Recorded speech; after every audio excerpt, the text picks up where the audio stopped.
যেদিকে তাকাবেন শুধু বানর, বাড়ির দেয়াল কিংবা গাছের ডাল, সবখানেই তাদের আনাগোনা, যেন এক বানর গ্রাম।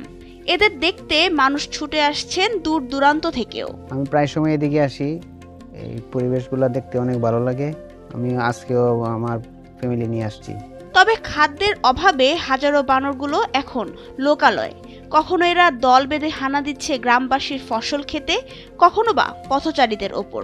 উপদ্রবে অতিষ্ঠ হয়েও গ্রামবাসী আগলে রেখেছেন এদের।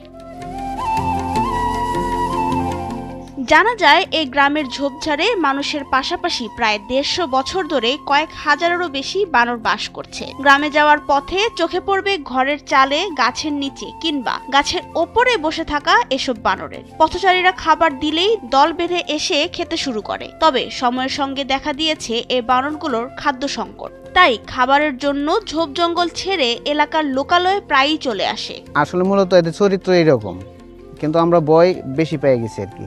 খাবার নিয়ে আসছিলাম, খাবার ওরা দেখে এই দল বেঁধে সবাই আমাদের হাত থেকে কাইরে নিয়ে গেছে বানরগুলা। এলাকাটি বর্তমানে বানর দেখার জন্য একটি আকর্ষণীয় স্থানে পরিণত হয়েছে। প্রতিদিন দূর দূরান্ত থেকে অসংখ্য পর্যটক পরিবার পরিজন নিয়ে এখানে ভিড় জমাচ্ছেন। অনেকেই বানরদের খাবার দিচ্ছেন, ছবি তুলছেন এবং সামাজিক যোগাযোগ মাধ্যমে শেয়ার করছেন। এখানে আমি আরও আগেও আসছি। এখানে আসলে বানরের অভয়ারণ্য। আসলে এই গ্রামে ঢুকলেই বিভিন্ন স্পটে সেই বানরগুলো দেখা যায়।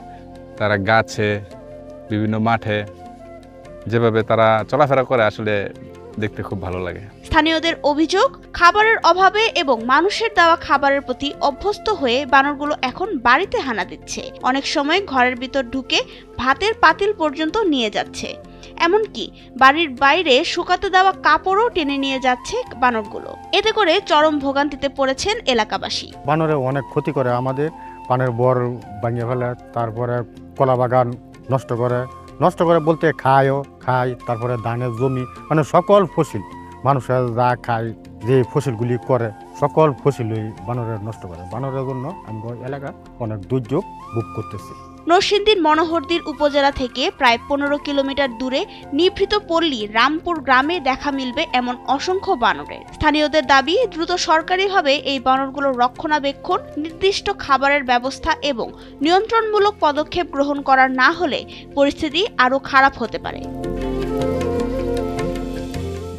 নরসিংদী থেকে মুহাইমিনুল ইসলাম শুভর পাঠানো তথ্যচিত্রে ডেস্ক রিপোর্ট, সময়ের আলো।